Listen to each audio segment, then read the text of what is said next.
Be encouraged this year with these new books available by Dr. in Theology with Evangelism Strategies, Leon Kabasele. What would you do if you knew the secret of prayer? Get your copy today of How to Pray by Dr. Evangelist Leon Kabasele. If you knew who you are, you know what you can do. Get the book, Jesus Christ is My God, by Dr. Evangelist Leon Kabasele. The book, Christian Development, God Came as Human Being by Dr. Evangelist Leon Kabasele. Christian Philosophy, Understanding Racial Oppression. These are the academic Christian books to help those who want to learn about Christianity. These are the books that can help people to grow spiritual rather than physically. Leon Kabasele does his research in theology as a Christian scholar, and one of his research is based on evangelism strategies, and this is what made him to become a doctor in theology, with evangelism strategies as his main subject. Take some time to walk through author Leon Kabasele's shelves of inspirational reads. Here are 4 books for daily inspiration and spiritual growth.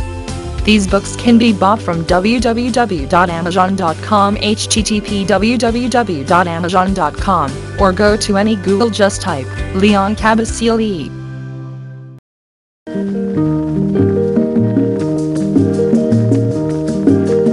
Mikolo tosekanaki na mosolo ya mboka Kongo ekoki tofungwani misolelo tomoni bozoba nyonso tosali oya kobongisa Kongo aveni ebongi tosala moto nyonso ata mwana Kongo ya mosolo mpembe ya nzoku Kongo ya bwanya kasa ya mbila Kongo ya makasi moto ya nkoi.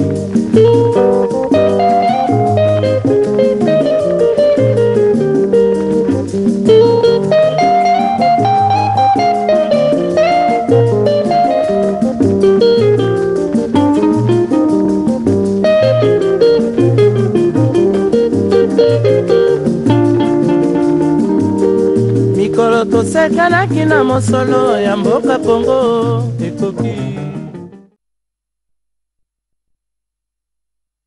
L'an 2011, une année décisive pour la République démocratique du Congo. Donc cette année, s'il n'y a pas de changement au pays, il faut totalement l'oublier. Mais Londres a fait beaucoup d'efforts pour changer la situation dans notre pays. Mais subitement, vers la fin de l'année, il s'est passé de petites choses entre les vaillants combattants de la République démocratique du Congo représentés ici en Angleterre. Mesdames et messieurs, bonsoir et bienvenue à votre émission DRC Time sur Short One TV. Voilà Congo, les autres Kolobangona Lingala. Vous voyez très bien que Londres vraiment est contribuant mingi. Banda 1+4 tilelo mbonge na mbonge lit non-stop, tension sur tension, décision sur décision avec beaucoup de fermeté. Bandeko bazo sala musale belé pour que un jour bakoko na biso banana biso ba génération koya bakuta kewi bandeko mosusu babongisela bango nzela balia bamela bapema basepela lokola bana nyonso tozomona na bapoto awa. Cela étant, aujourd'hui to kobanda année oyo avec la lumière na kati ya communauté na biso, et nous allons apprendre à clarifier les choses. Ce qui kamwe bimi, ce qui kamwe zali, bo fandi, bo yoki, bo tuni ba intéressé. Ba témoin oculaire, comme on dit, ba anglais ba nga ba witness, ay witness, ou qui présent, ou ya mona ki likambo to azaki participant na likambwana, ou azako détenir la vraie vérité. Ya likambwana, bo zui bo yoki. C'est ce que avec moi aujourd'hui na studio awa, tout ça vraiment na bandeko oyo bazalaki présent. Jour oyo le révérend Moka, parce que nous allons parler de lui aujourd'hui, que c'est l'actualité. Oyo Memakibiso vers la fin de l'année, avec beaucoup de confusion dans la communauté, surtout beaucoup de précision dans le milieu à combat. Alors bandeko bazaki concerné, bazaki présent, ou bazali vraiment impliqué totalement dans le Cambouana, bazali présent à wana studio, tout ça qu'on présentait émission à Liboso, Yambula Oyo et Panabino. Avec la collaboration de mon collaborateur dans l'émission, co-présentateur, notre collègue, un journaliste comme moi, donc je parle ici de Jean-Guy, Oyepe quand même, Azalaki présent dans le jour Yamakambouana, y compris votre serviteur Boni Tongomo. Mais avec moi ici, la délégation est quand même grande, observateur Pebazali. oyo batali la kango à partir de bandako balandaki ce qui s'est passé na ba internet balandi tout ce qui se passe na ba bruit na batuna matoi ba epelelo ti awa na studio babino to observer likambo yango ndenge nini ezali koleka liboso ya ba témoin o bazaki sur place. Mais n'oubliez surtout pas que le jour là tozali na doyen papa na biso o azali kosala vraiment musala munene na communauté na biso azala fierté ya pastoral na kati ya communauté na biso un pasteur oh vraiment azali na niveau nyonso o bino boyebi partant de son âge sa sagesse et surtout onction onzamba tia kati na d'une façon particulière parce que n'oubliez surtout pas que le Seigneur attribue ba onction na d'une façon particulière à chaque serviteur na. Je parle ici de Papati qui est avec nous oyo tokolinga avec votre permission Toyokayepe attaque papa mukolo oyazaki présent pe jourwana. Mais je vais commencer nandeko oyazali et panangai moko parce que la charité bien ordonnée commence par soi-même. Biso toza bato presse boda Merry Christmas Happy New Year. Ça c'est très bien donc il est là Jean-Guy na passionnante parole comme ça toyokana ne pe moi mbote na ba téléspectateurs na yo nyonso balanda tous les jours.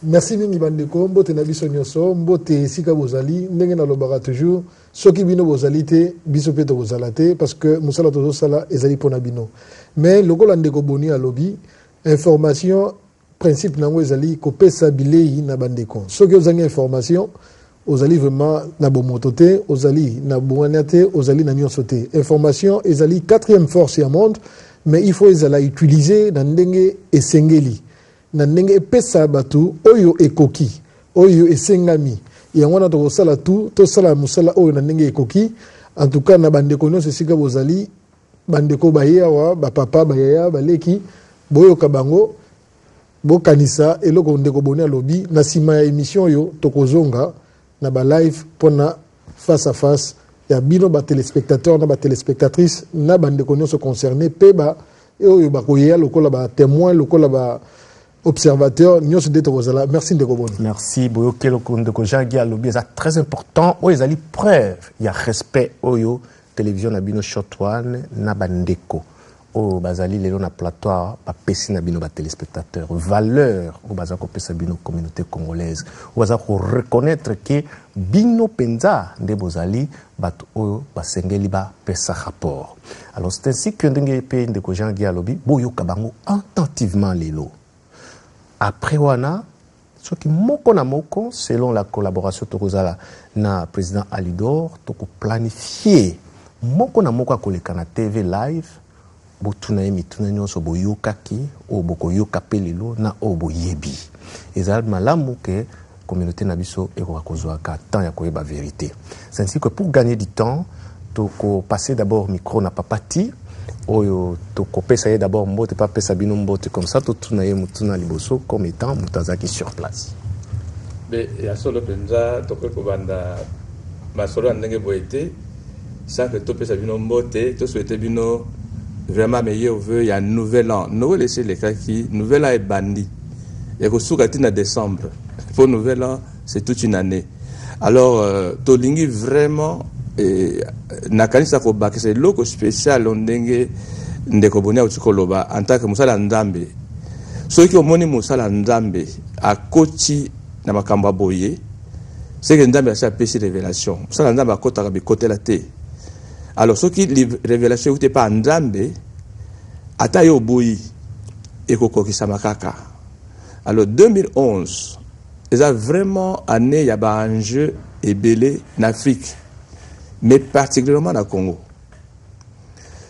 Ceux qui ont additionné le chiffre, il y a 2, 0, 1, 1, au cours d'un résultat à 4. 4 dans la Bible, ils ont une signification comme un néné.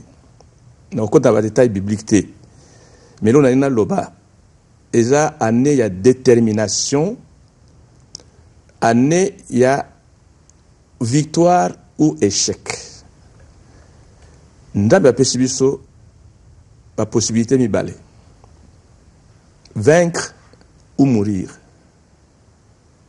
la mort ou la vie.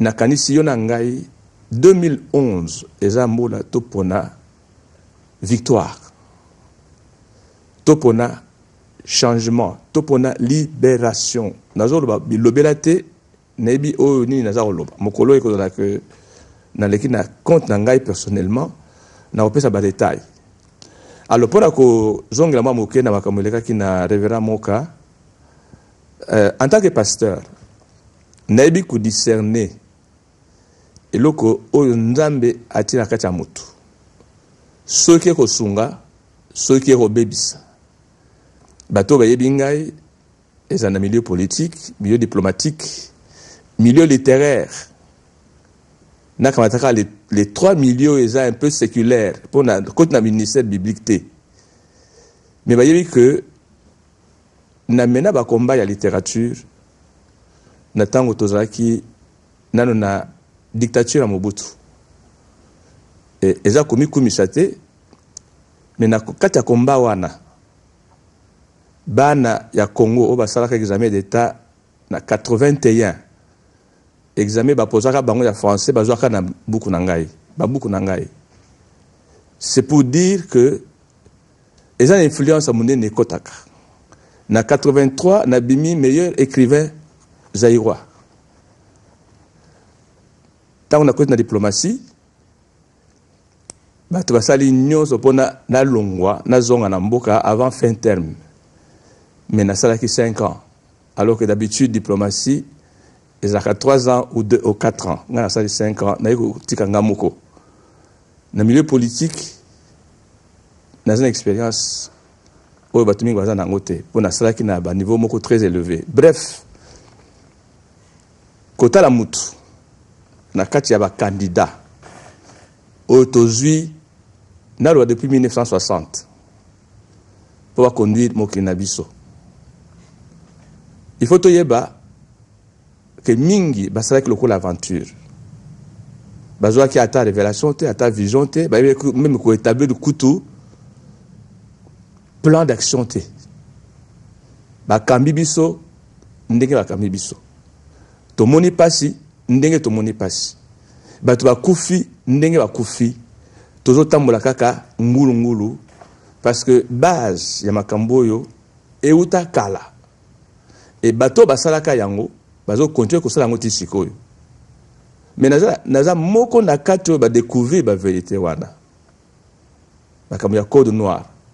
Makambo zo sala en Afrique, spécialement na Congo lelo. Eza na kati ya buku wana ba français basalaka. Le code noir de Louis XIV. Nasina lobeli yango mingi. Bref, c'est quoi? Mupaya ata moko akoki ko libérer mbuka ya bato mususu te. Wana eza principe biblique. Nzambe permettra te que mupaya akene ko libérer mbuka mususu. Ako permettre mupaya akene ko dominer, peut ko exploiter mukini mususu. Mais ko permettre te akene ko libérer yango. Or biso eloko tozo luka nini? Tozo luka libération. Ba dominer biso eleki mingi.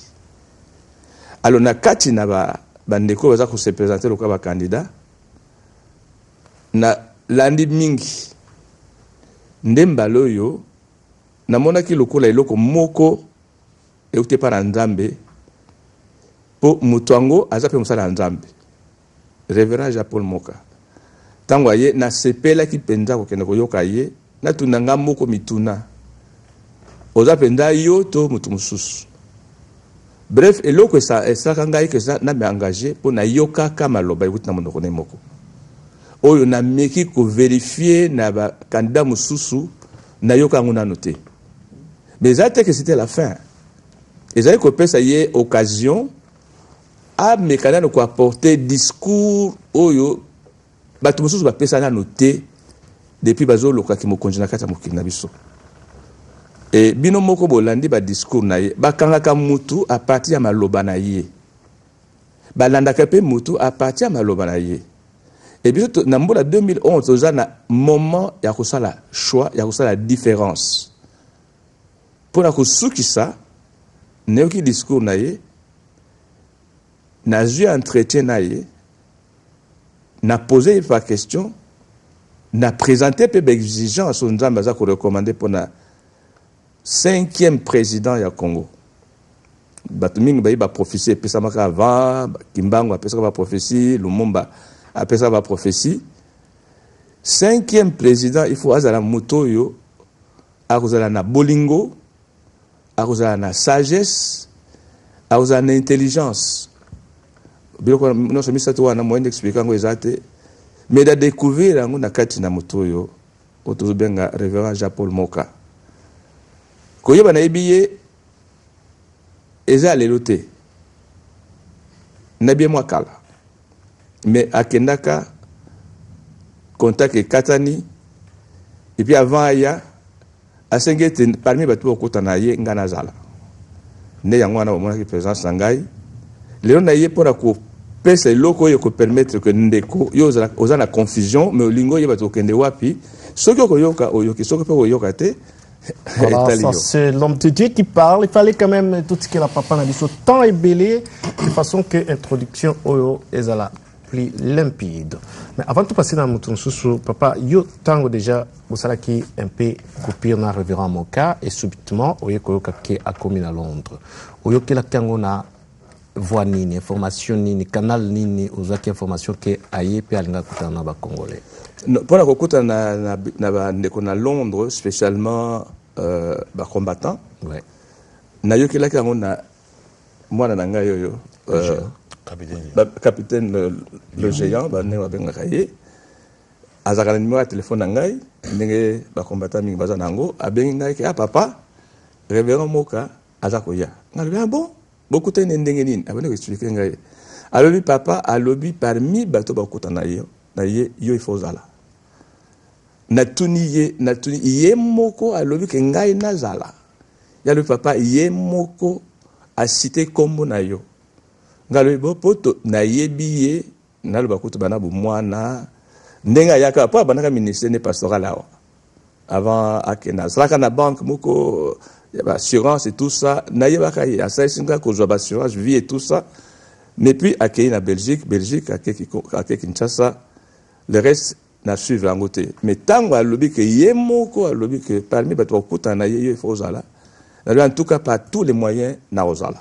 Voilà, avant de ne pas le géant parce que papa tanga ki kombo na ye, nous allons quand même revenir ici parce que tozali na président Oboyebi très bien Alido Elombe Boyebi ba komonyo so to benga créer la communauté azala qui sur place.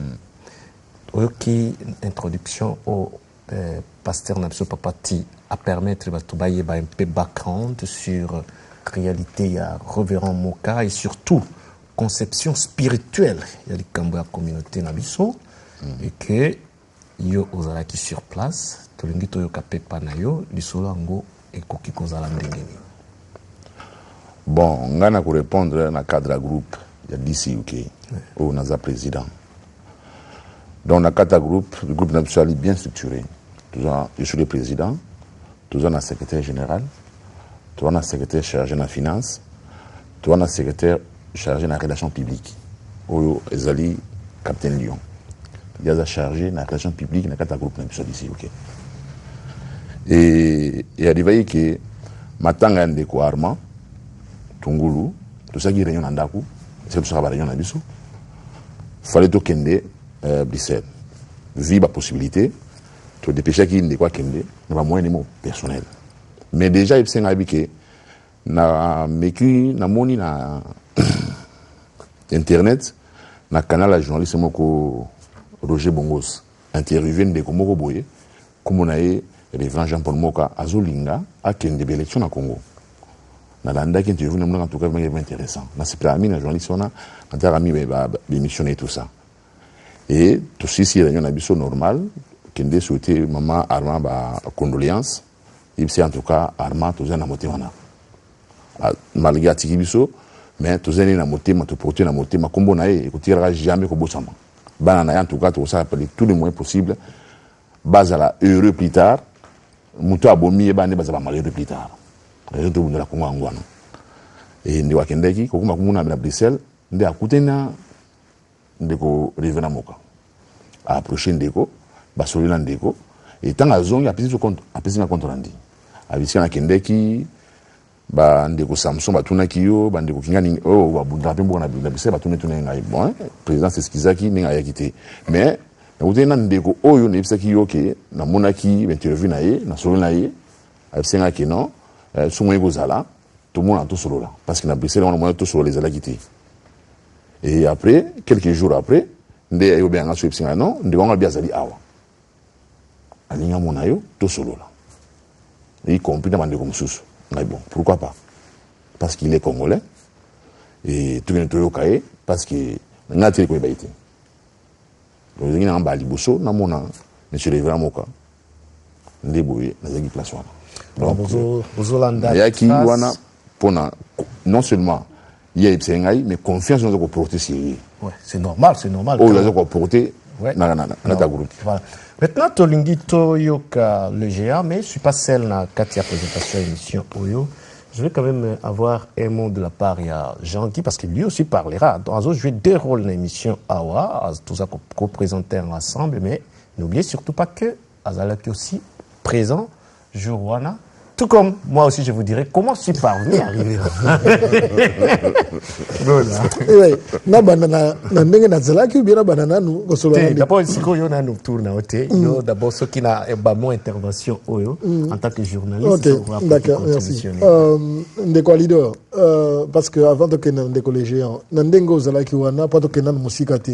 Est-ce que ndenge ndeko asalaki ba démarche na ye pona kosangisa papa ti asia lobby que abengaki personnellement biso mamsusu pe to benga maki to kolobelango. Est-ce que vous allez satisfait na ndenge korom wana e salamaki? Est-ce que vous allez satisfait na ndenge bandeko ba se représentaki wana? Est-ce que représentativité ya communauté zalaki ou pas? Pour moi, je pense que si. Pourquoi? Parce que il y avait eu des politiciens qui étaient là, hein, ba pasteur bazalaki wana et ba bonle pe amboko ba combattant zalaki présent.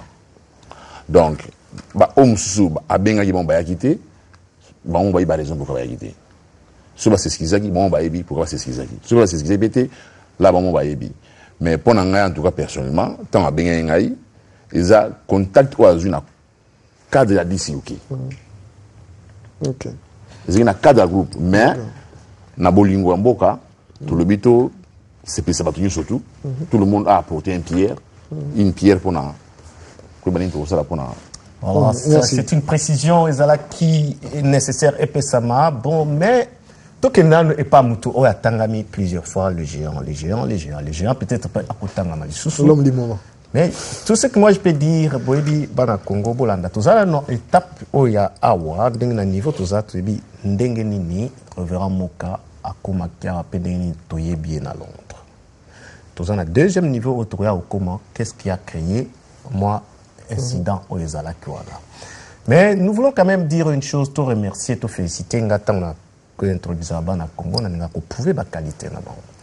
Vous comprenez que déjà, sur Bandeko Bazali, depuis le président lui-même, il a dit que confiance à Pesaki, n'a membre na Bango, où il a porté le message, il a encore une fois prouvé, une fois de plus, qu'il est capable de faire passer le message. C'est ce qui va pas sortir, communauté Mobimba en un clin d'œil, Bazaki saisit et puis Bazaki représenté. Donc ce sont des talents pareils, de tous en Angola, besoin de la communauté, dans le cadre de dynamisme pour faire véhiculer l'information. Donc il faut reconnaître, qualité d'abord, on de quoi Nazanango, où il y a à mesure, il y a sensibiliser Batou en un rien du temps et que l'affaire est réussie. En tout cas, broda, congratulations d'abord ça. Mais dis-toi parce que Genèse Alikamo, parce que c'est vous qui détenez le premier contact à Moka. On peut ça qui rapport pas président Nabino, bien sûr que oui, mais le contact physique est direct. Oh, l'information, les lots, et qui cause la kitoko, tout coup pour la communauté, et ça n'a pas pécanayo. Est-ce que vous comprenez ça? Alors, est-ce que vous pouvez savoir un peu, trace un peu, il y a contact nous na révérend Moka et puis na ndenga yoko comme à Londres. Pardon de Roboni, tu peux excuser de qu'on a vu ce capitaine Lyon. Parce qu'elle est un peu fatiguée, tu vas au moins fatigué à Outina Matanga, il y a une grande sœur à Outaki Kokufa en France, ou à Kendai Kokunda. Donc à Outi Kozon à Siko, on a voyage, mais pour nous répondre, on a besoin d'un bino, Azali. Donc, bon limbisaï, ce bon est un peu fatigué. Pour beaucoup de précision, donc ma valise n'est Azali à Bimi la station à Tré à King's Cross. Bazo Lukaye la téléphone nous c'est les caté par chance pour les pas. Oza pour la station à Outi pas ya Kawandi. Donner la zana pour la commune en Ndakouté. Voilà encore une fois preuve d'amour. À commune en Ndakouté. Donc tout ce qui peut arriver, à Tazali fatigué, vraiment voyage à Moussika, Bamatanga, Balala, Rapé, Pongite, Kuna, Azaki dans une situation très difficile, mais il se présentait quand même. C'est quelqu'un qu'il faut quand même tout reconnaître. Alors, capitaine, la précision par là. Merci beaucoup pour Aboni. Merci beaucoup pour Aboni. On a une opportunité. Nameka kosolola baninga nameka ko limbolela baninga na ndenge longo bani na mwana na nango tozali babengi biso na français combattant congolais ni se tourne tout tambolaka partout na kata Grande-Bretagne abazali combattant et c'est tout à fait normal pour la situation ndenge pays na biso zali ko traverser calvaire il y a 2 heures il y a pas de problème alors biso tomi pour un combattant pour to bundela mboka. Contact nanga na frère nangai ya Congo qui est congolais par son père qui est Moyanzi par sa mère qui est Teke. Donc c'est un congolais. Alors nazwa qui va partir ya Kotanga kokota ba internet parce que tant pose ali combattant er mokope au Kotaka. Il faut s'informer. Nazwa ko s'informer à tout moment. Nali a coûté presque 1000 messages zelanga. De fona kota mukwe. Alors comme on répète exemple, moi, la maman a que les Congolais, normalement, ne lisent pas. Alors, ils ont dit, reprochement très important. Alors, on a la joie qui a vraiment comme exemple. Alors, malgré que nous par Kotanga, par Kosfuye, nous avons le révérend Moka. Notre pays, le Congo, ils ont 70 millions d'habitants. Dans 70 millions d'habitants, nous avons Bilongi na bangote. Moutaye Bilongia congolais, na mondelo ya Congo zalika nzambe. Alors, j'ai vu un congolais na internet, na koyebisa président na biso ya disi ki Alidor Mutoba qui est là.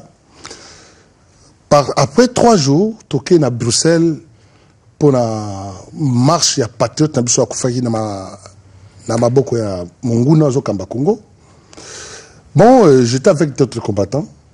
J'ai vu la maman donc la femme de Arma Tungul avec ses 2 filles, qui juste dans XL, juste à Fatou la marche. Alors, nous avons une photo, mon inga peut soit combattant, à une photo. Ce que nous avons sa photo, apparaît photo na tali na sima parce que révérend Mokaza Moulaï loko langaïté, aza taille moyenne. J'ai vu le révérend Mok avec 2 gardes du corps blancs, avec pas combattant et à Bruxelles. Ensemble. Au moins, si quand maman philo azaraki, alors pour ça n'a pas il faut attendre la route na Grande-Bretagne, il faut pas scanner. Alors, scanner, na mouni avec les combattants de Bruxelles. Alors, il y a azaki na cadre ya des corps na 4 avec oui, la pauvre na base. Là oui, elle était donc apportant son soutien physique. Physiquement. OK, c'est bon. Et puis azaki juste dans la semaine. La maman philo au témoignage. Alors, tant la monier en tout cas, on a approché. On a dit bonjour, monsieur le révérend. On a dit bonjour. On a dit, vous allez candidat à l'élection, vous allez candidat potentiel à l'élection présidentielle en 2011 au Congo. On a dit oui. On a dit bon, mais on a dit qu'on enchaînait les sous-questions. On a dit est-ce que vous avez une longue élection parce que nous avons un problème. Parce qu'il y a un fils du pays, Jean-Pierre Bemba, a incarcéré. Mais est-ce que vous avez une longue. On a dit ce n'est pas un endroit approprié. N'a soit no awa, tout ça, échange de numéro de téléphone. C'est là aussi qu'on a un numéro de téléphone. Il y a PS, un numéro de téléphone. Voilà, mais tout ça, ils marchent ensemble. La Bili, tout les alliés marchent. Au monde, on a révérend Mokazanakati. Tout ça, ils marchent ensemble. Tina, marché commun. Voilà, et puis voilà. Alors, comment est-ce que après échange de numéro, et comment est-ce Ayana à Londres? C'est-à-dire qu'il y a contact avant, ou bien, qu'est-ce qui s'est passé? Il y a bien que ça qui est, ou intéressé qui est à Londres, ou bien il est venu de lui-même? Non, parce que mon deuxième sur toi, il y a un papier qui est à Mboko et à Poto, il est libre de mouvement. Donc, à quoi peut-être un programme parce que tout le monde est cassé. Il y a un numéro, il y a un numéro.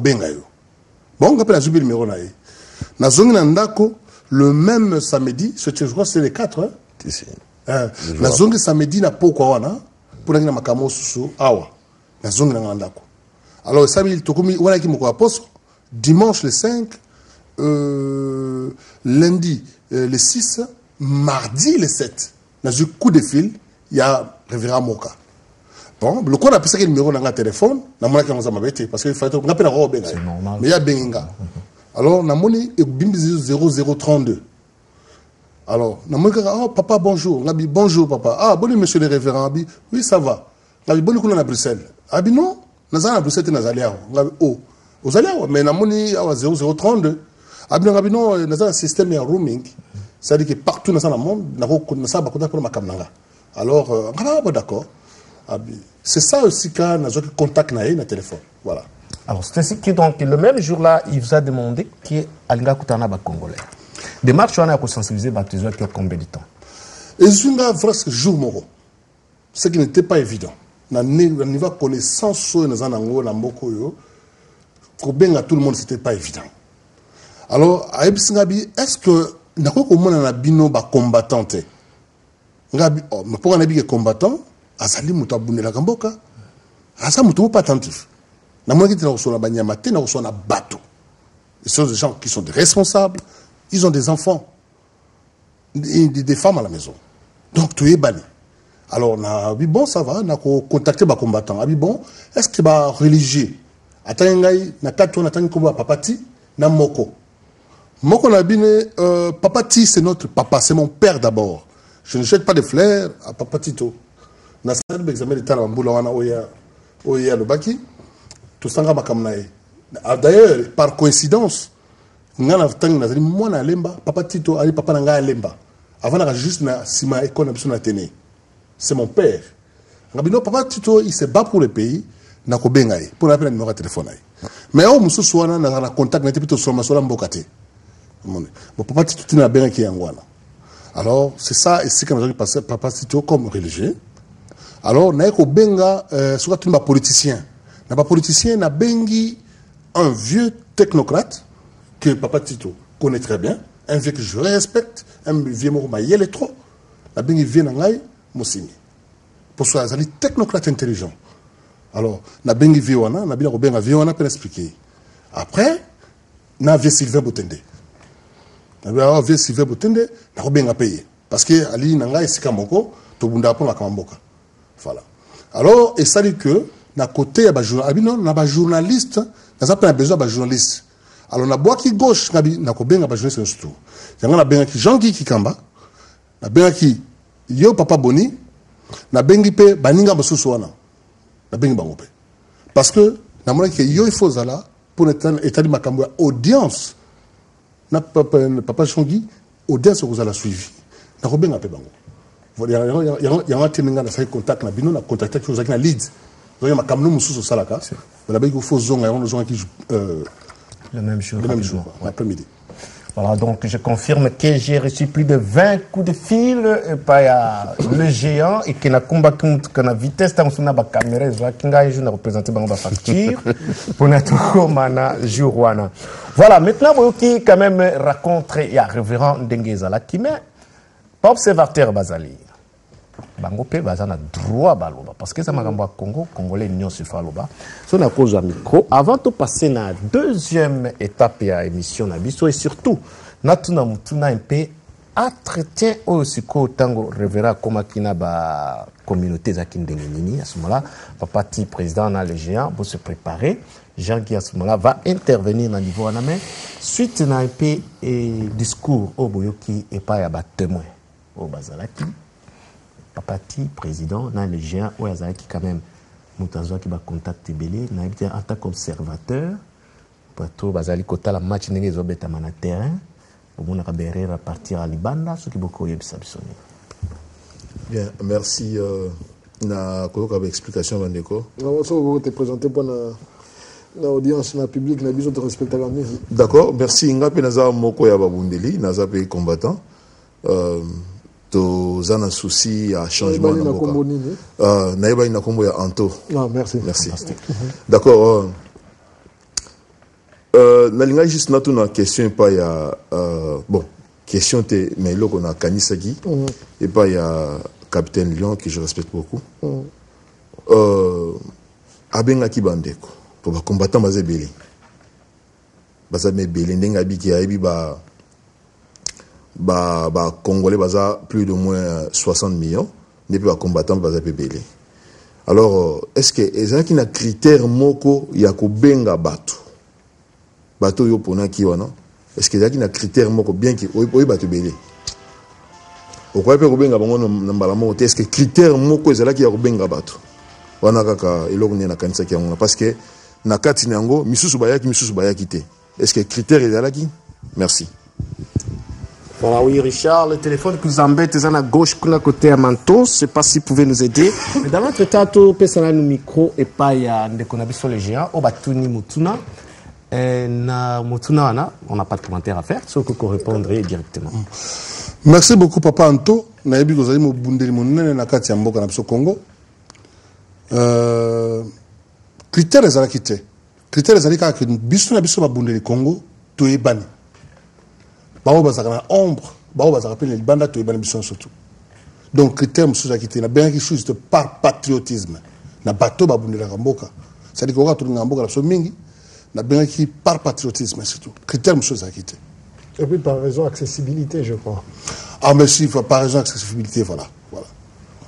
Bon, ce sont un peu de précision, ils ont qui besoin. Bon, tout que n'est pas des comme sous. Papa, quand même, on a satisfait la réponse. Oui, je vous en prie. Comme ça, même game, comme l'a dit Boda Jean-Guy, on se présentait parce que. Merci Mingi, Ningo Pesinga Liloba. Ngai Kumu Nangai Papa Nico. Nazali un yaba politicien pe awa. Tozali na parti politique, mais na otanga Kumu Nangote, Puna Yangote Lelo. Merci. Na sepelaki mingi na ndenge nalandaki pasteur Reverend Moka nalandaki yepe na télévision na sepelaki na makambalobaki na ngaka na yeba bon na comprendre situation ya ndeko na biso peut-être azalaki na liste et puis biso peut zaka répertorier penzate peut-être azalaki na liste te ya ba ndeko nyonso po akoka ko contacter bango na temps oyo ba pesa qui peut-être na ozala mutu no musuna sima.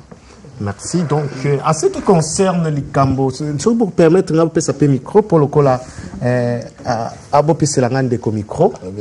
Voilà, oui, après. Ok, merci. Comme il va répondre après, les gens qui causent un micro, parce que tu as beaucoup plus dans le dossier Panaé qui va toujours beaucoup parler. Bon, en ce qui concerne le rôle naïe à passer message, je pense très bien, nous avons l'habitude de voir même dans le texte, on a mon ami qui n'est pas Jean-Guy. Et le bara forward. Ceux qui osent message, passer message et pas de l'économie. Donc, bateau ya quoi ko bengana, baza quand même bateau représenté couche mounene la communauté et combattants. Donc, il ne pouvait que faire passer ce message. Peut-être parmi bateau bako za na salle, je peux poser même cette question. Est-ce que mutu mon côté que yo bengaki directement te mayoka ki sango pas de comme ça ya quitté? Oh bah sali na salle. Oui, au moins jour tout ça qui est pas révérend. Oui, oui. Non, c'est non mon kanisa o kakayo bengaki ou bien musu c'est ça que de comme soit bengi de votre part. Bon, batunyo surtout au bazaki na katia salle. Aux aki loué par le révérend, bazaki saisit le message de papa tia tout ko bandé président tout ko ba. Donc batutu ba yebaki que des kamozali. Mais baninga musu pe ba yebaki tout le monde. On a bengaki. Ba yebaki pe ba ki saisi. Parce que tant on a bengi na ba comme na ba euro na yebsa ba koma bon ba le ko bandima ki ba pesa ka corps na bango ba ki non moko la baki ki na kozala raison bonne raison bonne kozala na telle heure. OK, voilà, c'est ça que na koloba mingi mingi. Sona mekana ko éclaircir en que na question ana faut tala makambo c'est na deux volets. Na deux volets voilà. Na deux volets. Donc c'est le premier volet jour oyo révérence ngaki akutana batu. Donc, bateau bayaki, au na mesa, na base hôtel ba DVD, volume 1, ils ont uniquement bateau oya bengisaki. Oya sur un téléphone, boya, pour la adresse. Parce que tant dans la texte message. Mais le lendemain, on joue la conférence. On est venu sur la volume 2. Parce que nous bayaki wana, en tout cas, bengaki bangote, pas yebi bangopeté. Donc, c'est-à-dire que nous sommes bengaki bangobaya. Et puis, un message donc, le message est tambolaki. Voilà, c'est ce qu'on voulait quand même. Donc, merci. Donc, na côté on a un niveau à presse, qui peut expliquer comment les games se jouent. Donc, surtout pour que la communauté n'a pas message de de bouche à bouche. C'est un moyen pour faire véhiculer l'information. Et surtout que tout comme on a un téléphone à free, pourquoi c'était tout à fait facile que ce qui s'est passé aujourd'hui soit quand même véhiculé. Pourquoi on a un téléphone pendant 2 heures du temps. Il n'y a pas de problème. Facture Ezakakaya 20 livres par mois. Alors, mais tous les gens et pas président. Makambo et bimaki mingi na vidéo, Ezaki Marambo Tali discussion causerie ezaki na revera na mesa. Oui. DVD bimaki. Mais accessibilité à DVD la communauté na biso nyonso ezaki eza facile mingité. Eza facilité. Vu que ils allaient toujours imprimer la quantité moko bien limitée. Mais la télévision au bande comme ça peut pas combattant ba quoi faire passer message, ils ont une grande audience. C'est ça. Et que ba te belé baza qui saisit l'information là jusqu'aujourd'hui nan ba yoki lito ya milalité. C'est ça. Alors on peut s'habituer un peu causerie ou on a traité en ezaki dengenini sur base de quoi? Et puis quoi ko limbolé là un peu ba point où ezaki parler mingi ba corruption ba nini ba bloc ndengo.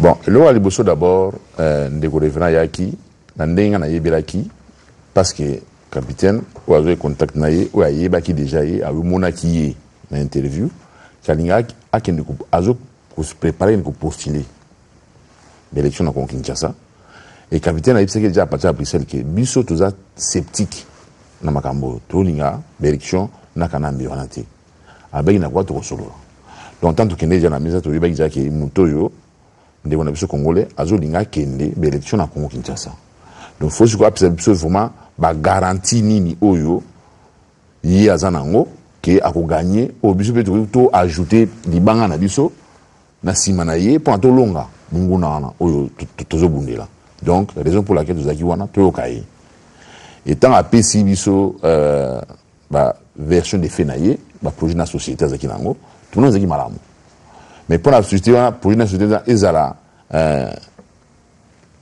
et kota en pratique il faut aller à l'élection. Et pendant aller à l'élection, vous avez des paramètres rebellés qui sont moins flous. Il faut donc éclaircir en haut. Donc vraiment, quand on a des DVD, les amis normalement pas, il ne faut pas y bima. Les DVD en tout cas, on a une division parce que c'est un qui peut pas vraiment permission, mais pour convaincre les tout ça en tout cas non, on est obligé de tout bima ça. Pour un tout vraiment bloqué tout devant la communauté à mon aïeba. C'est vrai nous lobby il y a des DVD moko eza quantité moko limitée mais lokola siko chez nezongi to pesa iko na chine muto amona o aza musika amona mais ba o bazo zongo pe bazo multiplier ngo de sorte que absina baninga msusu parce que bien fondé nous na kati il faut le payer malibanda mais ce milibanda c'est pourquoi tout simplement parce que ba calomnie bina sima likolo ya ba mbongo ba corruption ba traître ba corrompu tout ça et c'est les propriétés pour la raison quand ande ya combat toujours bunda bien on a téléméléki comme ça va DVD wana nous n'était pas ça en tout cas je me dis que pour tout le monde a sujet mais va DVD wana ba secret mususu o ya combat ibimi banda bon pour nga personnellement na monika que c'est le mo to mi ba le banda. OK, c'est bon. Alors maintenant ce qu'on a à traiter wana yo personnellement na hypothèse balobaki que revera yeko kabola mbongo na mutumoko na mokombongo angeza kindingini kabola mbongo wana eza kindingini parce que problème ezali à ce tout passer étape oyo to lobele likabo mbongo te oyo amenaki corruption eza eloko moko eza zone d'ombre na kati démarche na biso. Alors présence en mbongo eza kindingini et peut salama kindingini. Bon en tout cas tout le monde était surpris hein, y compris moi hein tout ça qui s'attendre na ngote. Déjà, pour commencer, le rendez-vous était prévu à 14h. On est arrivé à 14h. Monsieur s'est excusé parce qu'il a pris dans une fuite. Et aïe au à 17h. Donc, à le baki, mettez-vous à l'aise. Bon, sur moi, j'ai allé au Méli, moi, j'ai allé au Sali. Et aïe au à 17h, tant à mon soit plus souvent bonjour, tout normal, vous avez déjà place Nazoya. À se déplacer moké à Zongaye le quoi aïe mututé puisque tu es pété il a préféré lui-même abandonner pesa ba enveloppe wana ils n'ont pas fait de matériel au fond à lobby il connaissait déjà pas sorti donc après c'est pas sorti enveloppe naé où est maman Landou parce qu'il y a bien c'est maman Landou mon n'était pas là son mari était là après si enveloppe en balle naé et à tout ni journaliste là qui si monsieur Jangui après si Jangui enveloppe naé non après ça OK et à tout ni bon combattant non combattant président Zawana on dit on peut passer une enveloppe à lobby non ndenge en tout cas beau fond l'on en avant dans loba et là on a le bisabino ka ke ngana nandimaka jamais na ba politicien oyo bakabla mbongo hein pour ba raison na bango bayebi ngana na kura nandimaka na ngote mais sous na sali geste au mona tant mususu ezaka parce que ngam na bingsi bino boya du fait na bingsi bino boya na yebi ke botiki banza na bino mususu ko sala tout temps mususu bino mususu ko sala na préféré na couvrir en ngota na moi ba dépense bo sali pour na boya awa boy mais a prometaki ndeko ba téléphone no benga ba dépense no sala wana ngana ko rembourser ba nina donc oya yi en tout cas c'était prévu qu'il y a remboursé déjà donc lui connaissait déjà que a repris ça na yebi montante mais alors ça on peut na bolingo pour na mboka.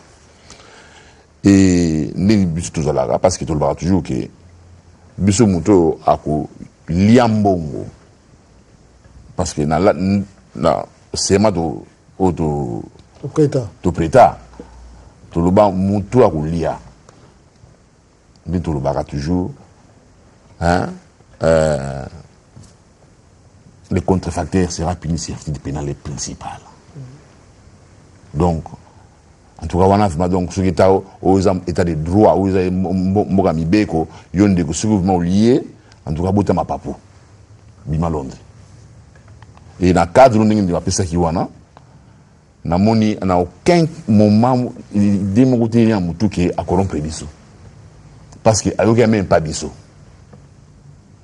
ozomona donc ça et loko moko ou bien peut-être ou bien ce qui maladresse na part na ye on ne sait pas, mais en tout cas, vraiment esprit libre et tranquille, et la conscience d'un vraiment tranquille, quoi. Et pour preuve, que je préférais, mon Dieu soit mon nom, où ils ont une enveloppe, au lieu qu'il y en a qui n'ont pas dit, non, ils sont toute la transparence. Son d'acheter moi dit, l'écoute naïe, moi reçu naïe, qui dit, l'écoute, celui est arrivé que d'ici ou qui, tu arrivé pour libérer Congo, mais tout le monde toujours, la politique, toujours à pratiquer.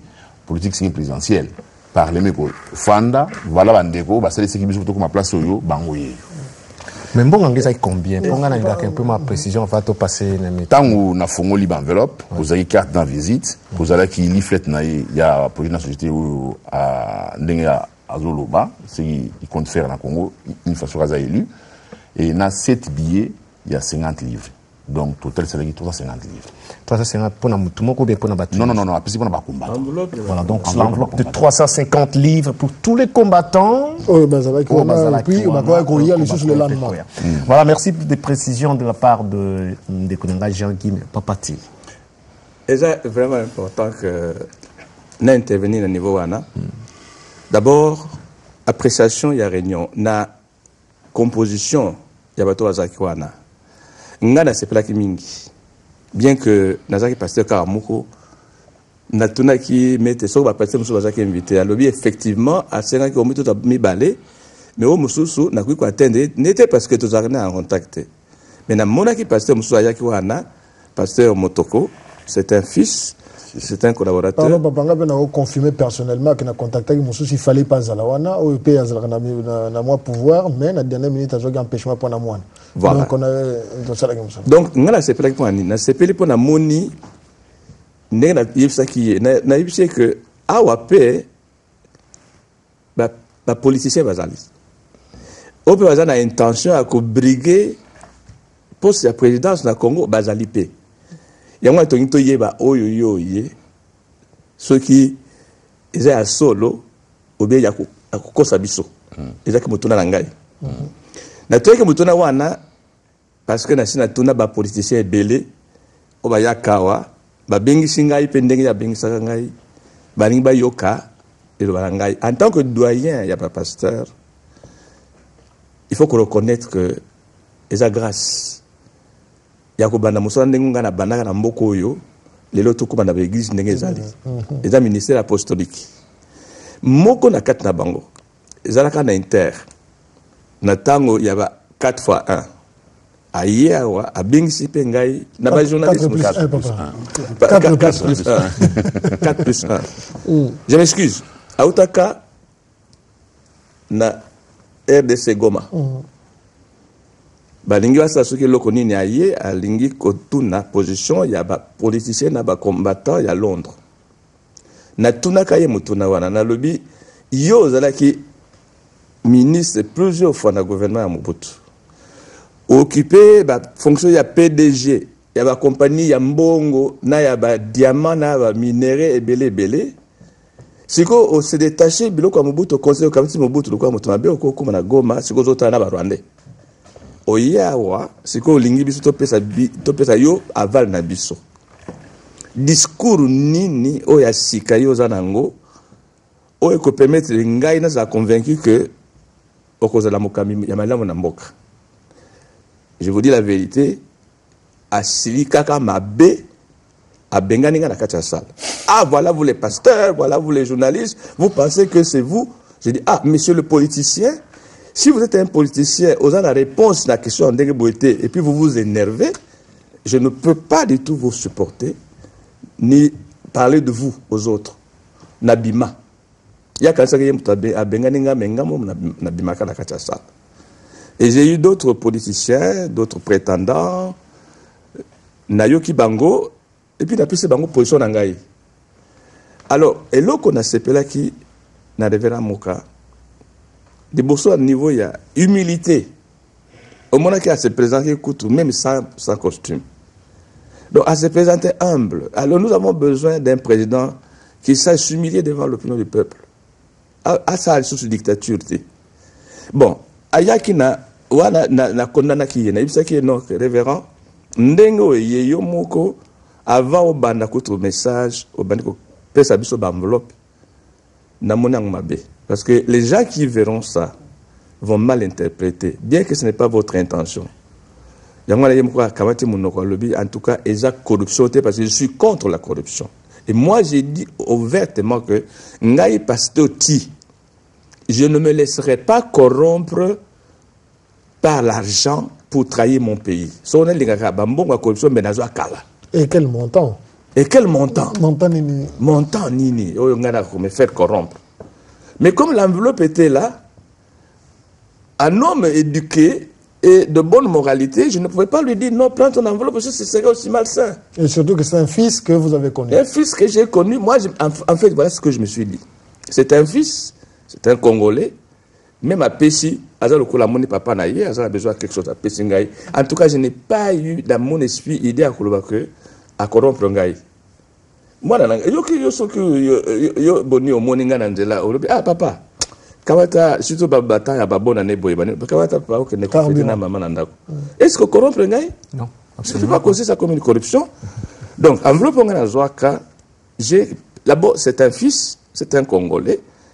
Ata Pessi Ngaï. Il y a un droit à coller. Je ne considère pas ça comme une corruption. On ne corrompt pas quelqu'un que tu connais, qui peut même s'opposer à ton point de vue ou corrompre.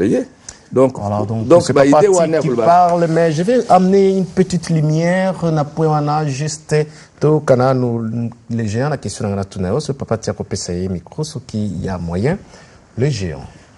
Guillaume Tozaki beaucoup plus proche et à révérend, d'autant plus qu'on assume quand même une responsabilité en relations publiques et avec le contact. Vous voyez qu'on peut se battre non, on a que parce qu'il y a des gens parce que nazali moto na luka vie na ngai baningo na vana na bango de près de loin ndenge to luka vie sur la poto. Abenga yabike azana besoin akutana ba homme religieux comme pasteur Tili Ngazalaki Papa Tito, journaliste Nengozali, na baningo na zaki likabo ya kobenga bango. Ça veut dire que Nathalie Boy, nga na zana T-Mobile. Mais tout le monde a zana T-Mobile. Tout le monde a T-Mobile. Orange, Azali, o kuna zabo boy.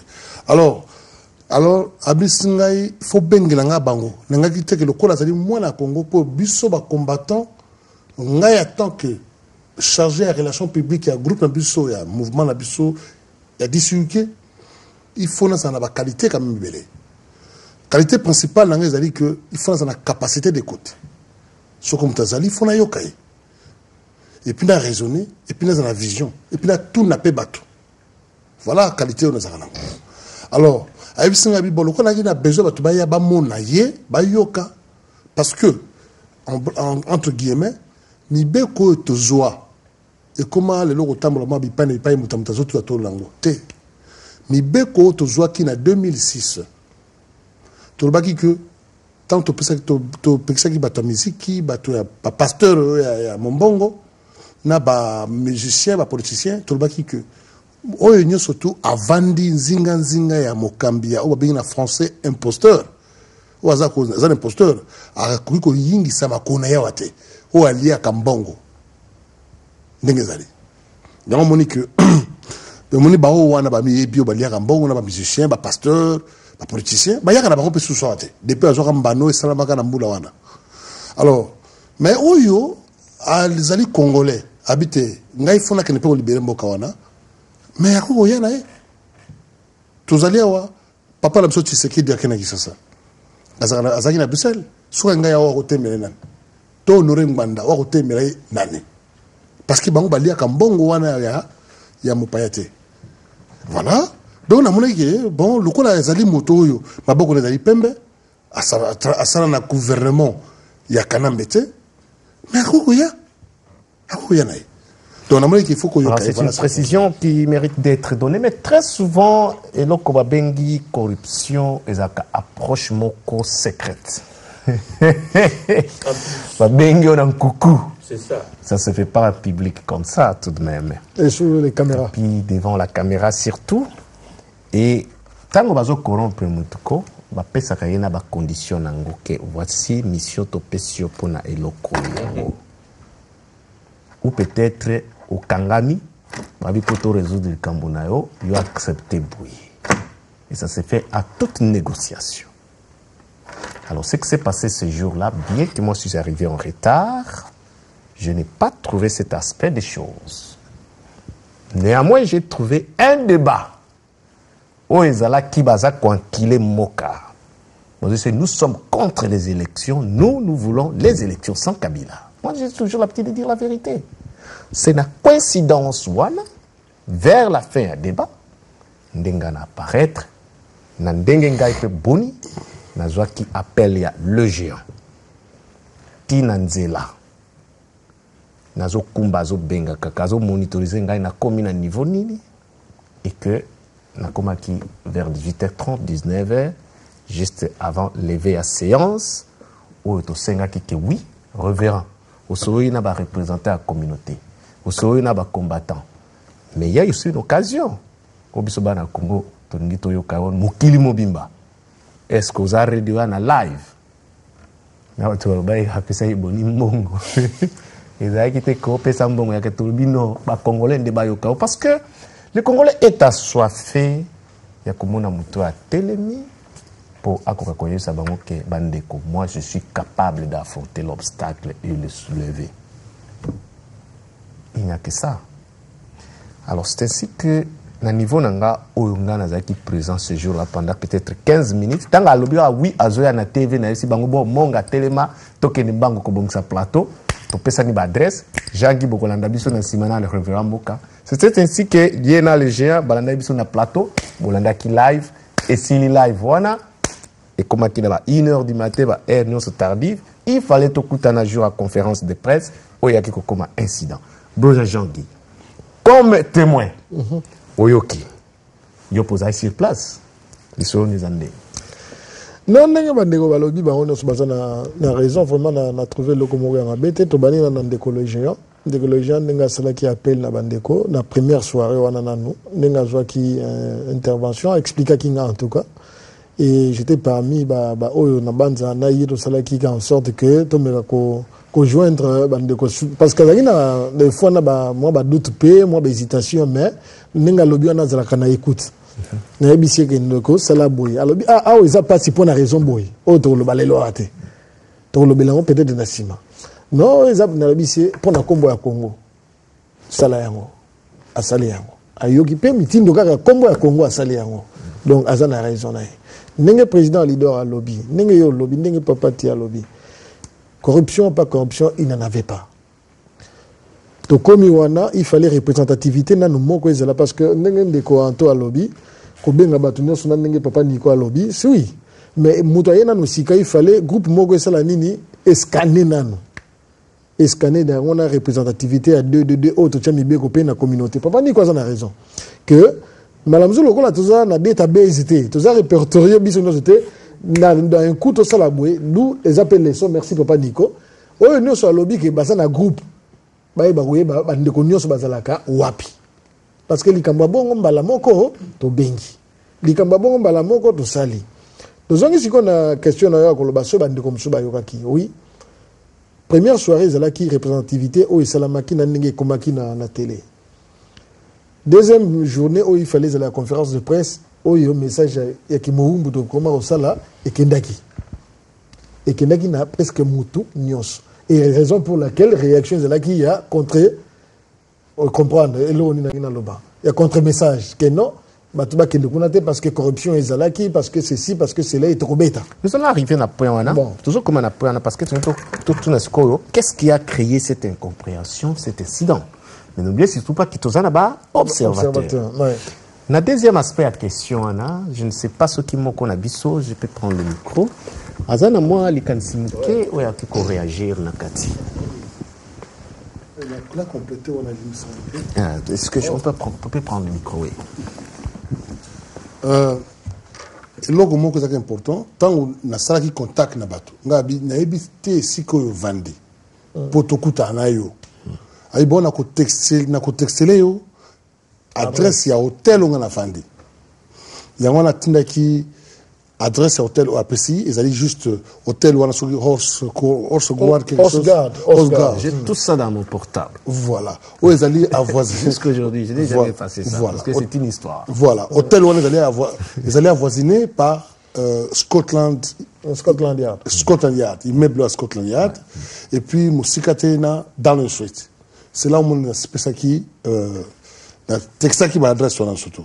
Mais si deuxième tant la bien qui en tant que journaliste, il y a aussi journaliste ou a bengi journaliste parce que spéculation ça mine na makambo na tali journaliste. Ngala pesa qui journaliste nyo surtout o ya li mwana ya Congo o alika na télévision que yaka po omona oyoka otuna oh ni ba journaliste ni surtout baleka na télévision wana tout na pesa bango opportunité wana pour na combler mon cœur parce que tant yo le cas na télévision donc parce que toi tu étais là on s'est présenté yangwana à 5 je vais vous expliquer quelque chose moi je me suis présenté pour le challenge est-ce que y a un discours au tena qui na téléphone tango benganga parce que c'est le moment de dire la vérité. Ouais, ouais. Yo memela kabiso ba kikaya, o memela kabiso ba tambwe mamba, siko tozana congolais moi na Congo azaliawa, tolingi to mone longi na zana lead. Non, c'est que yo soko ozaliawa telelo, oza congolais. Tu sais ce que tu me disais? Oui, non, pas ça. Voilà. Alors ngai pe pour lever défi wana. Ya na ba bon, nzambe nanga, oyeba motema nanga lelo. Ngai funa ko. Mais ngana tu me pose question mon aussi. Ouais. Avant les cas. Ouais, retournati. Ouais. Est-ce que tout l'équipe tout l'excité? Oui. Bon, c'est quoi? On dit tout baka non. Bon, non, nangana l'excité parce que à ce moment-là, nangana contredire et loko bozoloba. Et ngai loba que oui, Bonisco abukika. Donc il y a clair parce que ngai na monaki que oui, c'est le moment. Au moins dans une situation très difficile et pas donc excuse nanga que na lead na koyate, ça allait tout simplement confirmer tout ce qu'on dit pour Boni. Je me suis dit bon, advent que pourra bata lead na sengi bangoka so na bilikambo ezoli kakuna na bikeza matata. Boli bisanga na kende. Je pense tout na ye. Alors, pour Nandenga Zoloba, journaliste, donc chez moi, il a tenu un langage aux acquis un peu trop dur pour convaincre Nganaya, pour nous préciser pour émission à la vérité. Tous papa appelle ça moi. D'accord. Merci pour la compétence sur micro. Observation Nanga isa na sens oyo. Approche oyo bosala ki na révérend Moka. Bato bakinde ko kutana e ba bengami ba combattant. Ba combattant bazan la devise moko oya libérer mboka. Alors Moka azali entre guillemets politicien. Est-ce que azali compromission te ya ba combattant ko kutana na ba politicien ndenge ezalaka toujours que yaza politicien biso na politicien biso na ndeko misusu wana langage to solo laté. Alors boyibe ke Moka azoya pona l'élection. Or biso to loba ke non biso na mwana na za na pouvoir to kobunda na ye na nzela l'élection te. Mais ye aza ko kinda nzela l'élection. bino boza ko approcher, c'est-à-dire bino boza ko accepter l'élection. Et là qu'on a Kanisa qui a merci. Moi personnellement, je vais donner le micro au président parce que c'est lui qui est en la tête d'une association. Bon, à tout seigneur, tout honneur. Papa. Il a le micro, oui. Non, pour répondre à la question de Kozabou. Moni, Moutouarou de la politicien, ah, na mboko de la politicien Bazali, Papa Moussin Bazali, Vembala Bazali, Malando Bazali, tout ça. Mais il y a Koloba qui est une élection, le professeur Tchakoudi Bazali, Bébotine de Bazali, c'est pas politicien. Pardon, président, la question n'a pas raison, c'est là. L'air papa ngwana kota kia. L'air ba combattant ba kota na Guinée, c'est compromission pas compromission.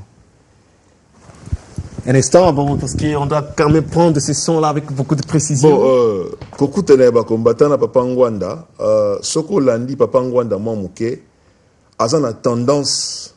Toi, on a même ligne. Parce que ça politicien, ça politicien, je n'en conviens pas. Message, c'est là qu'il y a élection, pas élection. Nazara moi clair na question nangai.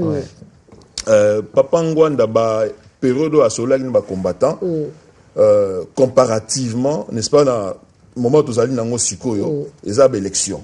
Voilà pas élection 2006. Mais non, on a les images. Bon, je n'en disconviens pas.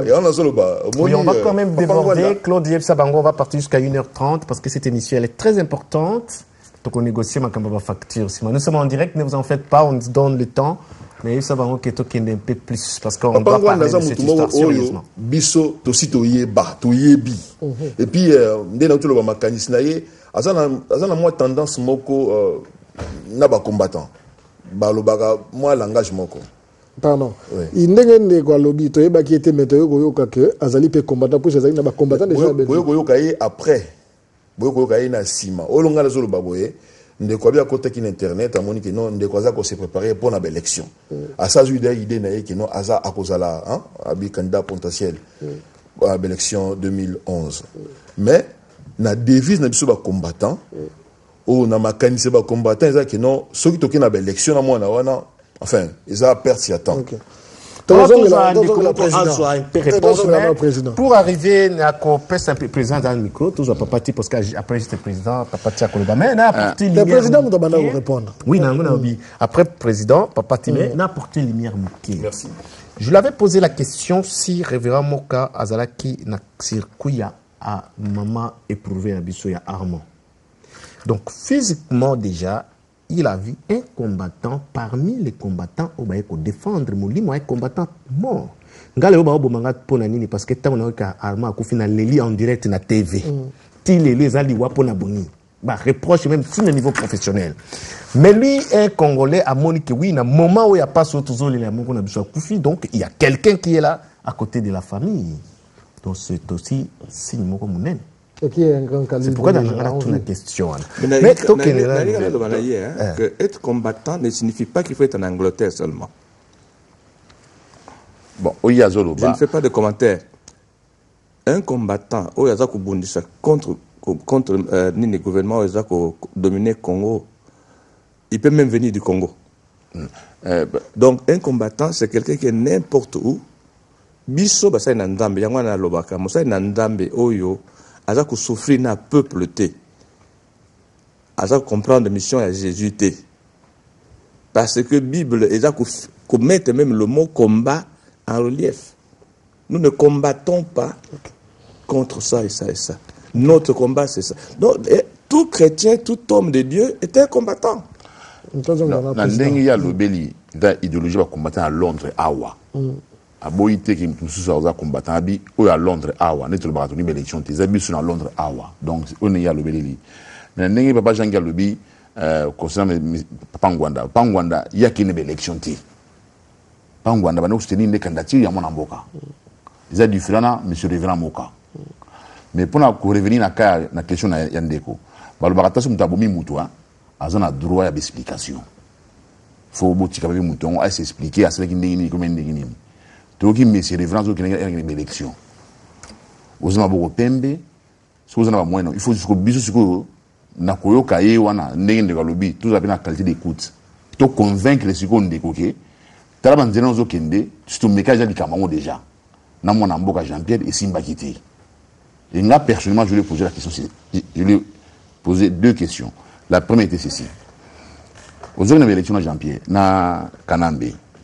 Les loyaux, na Congo, baye bioti. Pour na baye bayo, il faut sur la campagne. Pour nous sur la campagne, on va baye bayo, pour nous voter yo. Il faut au tambola. Il faut qu'il y ait des gens yo. Ok na baba Congo, ok na baba Ndundu, ok na Bachaba, Bakisangani, tout ça.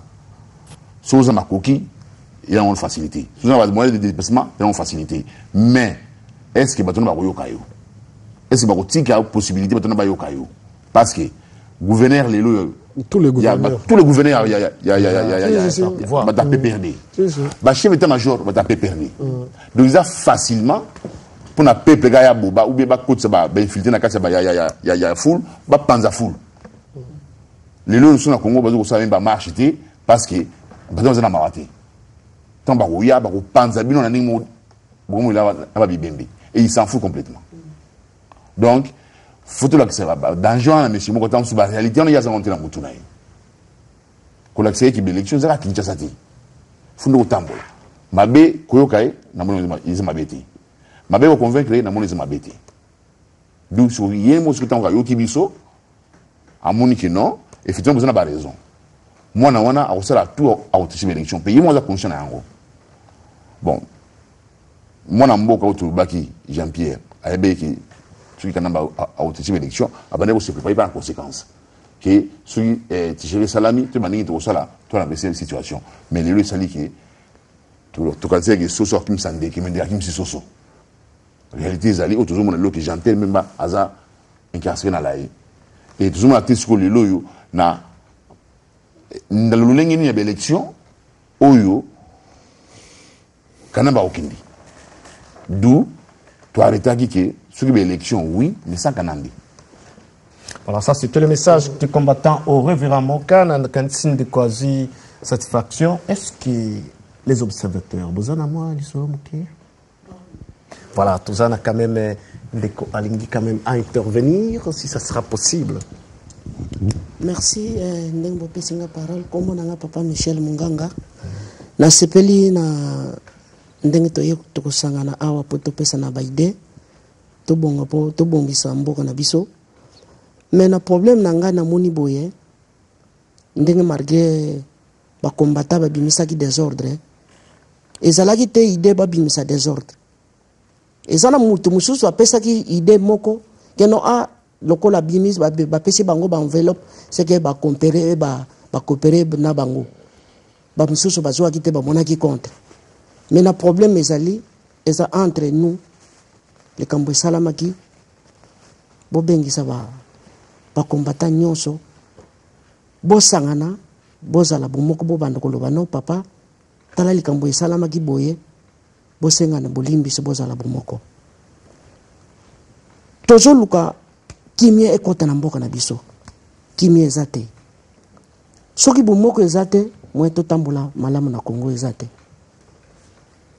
Eza idée soki moye ezali bobengisi bango bosangana na ba pasteur pot liboso toza na bomoko te mangoma tozo sambela mais toza na bomoko te et eza pasteur moko te asangisa mangomba nyonso na ba popule na peuple na biso ndenge toza na Angleterre ke no lelo to sali réunion to vanda biso moko to bongisa mboka na biso tala ba école mosusu bazo bongisa mboka na bango lokola bendien Bazana bomoko, mais biso bomoko wane za tempo na nini.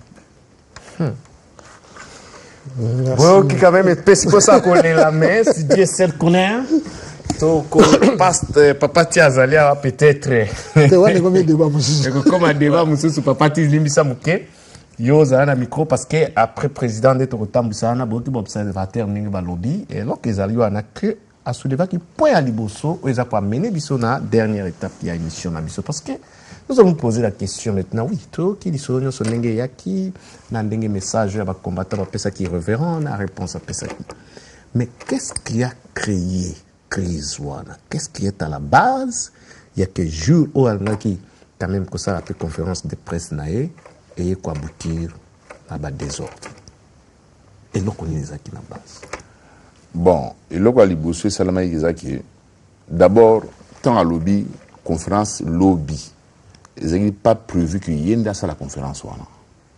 Ndenge to arrêta qui est prévu que bateau au tu na salle wana to désigner mutu mo to mibale oyo a se présenter devant la presse internationale oyo ya yé na presse congolaise bino tout ça un message mo to kwa koloba ndenge to bundela contre Kanambe to pesa ba raison oyo to bundela contre Kanambe comme ça ya ko ko le kaneka pour na quelques minutes pour na ko bakisa mo lo mo na kati wana donc ezaki biso neto la kisa to bimisa ni na biso libanda combat na biso libanda donc c'est occasion moko boya ko occasion moko ya to propulser nini combat na biso na niveau international mutu mo ayeli biso batu na ye o presse internationale o ke bino bo désigner o wa bino bo moni bo lobela nde bo bunda nde bo bo bunda wana bo tsacho ba yidi na mesa na papier lobi bo désigner mutu moko aloba na niveau presse international et batu ngai ba ko yeba nini to panza message wana. Alors, to tikala ki wana, to décida ki, to solo na bandeko, message ni nikoleka, ba msusu ba s'excuser ki le temps sur lui, le lendemain ba rozalate, mais to arrêter ki bo kingandi boye, e ko sengela alo ba na message na place boye, o alo ba na lolenge boye. Bon, ndeko mo azaki place wana, abi na ndenge za wana lokola nga za combattant, so ko pesa nga billet mo 50 livres. Abi ndeko révérend apesi mbong o yeni cotisation na ya apesi pona ndenge to déclencher to senga appel de fonds to lobby matanga pour la libération en Congo. Congolais tout a participé parce que l'idée toujours que nan o senga makoki. Et senga bon. Donc nenga pesi boye et mbongo to liaka ngote. To suma Congolais mbongo matanga parce que toujours matanga za na Congo. To rola mbongo na te. Le 50 livres senga to pesa ngote. 50 livres mbongo yo kende na compte ya makamne yende va participer na l'idée to to ko mener. Nde va bien akanda. Asepeleki na ngote. Nous avons abimi wana et c'est après qu'il faut apprendre que tant abima ki wana azala ki na rendez-vous moko na radio ba radio za sur internet mon so bedi 3w.obeti-radio radio moko sur radio lobiko za ba radio ya résistance et radio za animé mutu za animateur na radio wana eza ndeko oyo mona ka pasola ki bible wana donc tangu ndeko akei a continuer na radio et ndeko kulutu mo azaki souvent politicien vie afanda na salle il est pas na rendez-vous na radio wana donc tant ba comme na radio ba mi balé sikonde ba bandi siko ko tuna na ba question concernant entretien non comme sur les gaki omoni ndebo siko information bi mi libanda déjà ko benga na batu déjà na butu déjà 22h 23h tu dis que ba coup de fil ya batu ba pesi bino mbongo ba sebino boye mbongo zina ba poison bo simba ngote ezabo ndeko na ngai ba ben seki bino boya bo s'excuser boyete après boki mama mbongo ota kuti bo benga ta butu na ngi et c'est passé nous ndenge ni na d'abord et pour nous ndenge ni nanu to arriver là non bandi ko tam se jala kumba batu ko salir kuma batu sangu tu ko vérifier mbu bata kutu et puis na condition nini et muta de mi solango mais éviter confiance ni nous zaki na mona et pas naye parce que na simaye ko s'avérer que comme tu veux déjà le kuta et le lendemain nango tout vient na biso comme ndenge zaki prévu on a conférence de presse nango ne demande moi yeko ya wana bani makilele ke mutu za infiltrer za baza boy to tikile betan to yokai tant je a raison parce que tu es mugati tant tu y a une biso information mo malamu mais tout moi sur ba idée na ye za cohérente aza ko divaguer na bakina dabalini oh moi c'est que ton ya fana ndako na ye bon yesu ka fana wapi una Bruxelles ya fana Bruxelles fana na Namur za province de Bruxelles donc adresse ce qui nous pandi donc yesu ibisi ko mo kana ba fana ka pro kinda ko kwataketi ko kinda ko sa musani ko komanda sala kati et comme qui donc comme ya finga ngwanda c'est la bossa donc c'est à dire que tout le monde qui muta instable quoi na makanisi na ye azeki ma stability tout le monde trouve que passe pour Nabiso à convaincre les Biso. Ton dit maïto, tout monsieur Moka. Et comme on a point que le sur na batuvement qui bango ba assurer sécurité na yote. Mais muto aza très pour lui sur la sécurité na. Ose bien jakula. Ils ont existé. Voilà, vous venez de suivre le président Azako Pesa un peu de précision. Tous nous les géants à Kobaksa quelque chose. Merci beaucoup Papa Boni. Au moni ndenge dans le bac, tant vous allez combattant au télémi, vous avez la capacité d'écoute. C'est très important. Moi, je fais la pédagogie. Hein. Moi, je fais la pédagogie. Papa, tu te connais. Moi, je fais la pédagogie internationale. J'ai enseigné aussi. Parce que peut-être une notion, attends pour la classe, c'était, mais attends la moto et moto. Tout le temps, la classe, on va perdre, papa, la biseau. Mais bah, papa, t'as collègue. Mais tant qu'on explique papa les cambo, hasard la sagesse, ça yo ka bana tunde ngezali. Ako bomba bino ka boete. Soko sali mabe, yo saki mabe, yo saki boy saki boy. Tango na moni baninga baete, na pokwa na yango. O ndenge présent autour bawa, moninga na kendaki, akoko pesa ba rapport moko diffamatoire. Na pokwa na yango na simbili sous téléphone na ngai, na bengi sous baningo bayakite. Mais pourquoi vous êtes? Oh, t'es mon cher, n'a quelqu'un intervient, Moussa, ça qui m'appelle. Oh, kuna otengai boy. Oh, t'es kuna bokabi. Bon, mais c'est pour l'alikambo, il y a trouble et bimaki le lendemain. Moi, je crois qu'il y a un habit qui n'est pas boni. Tobeng n'a rien chaque temps, on se tait. Mais l'habit qui, oh, il y a dit, moi, na yamboka. Pourquoi pas na kamata? Na pesaye, likabo yopo, ah, me kapé au samusana. J'ai donné l'opportunité à tout le monde. Na mon na kata cassette wana, na kata DVD, baninga ba lui ke ba te place wana, na tanga ko baninga wana. Moko tele ki na télévision, baninga na télévision. Moko ta wangani parce que na tanga ki comme na bango. Na bi bon, le quoi boyete lelo parce que pour l'empêchement na bino, lobby à kozala na conférence musu na 14h. Na 14h wana boya botu na lisusu mi tuna o boga botu na lelo boya kité. Hein?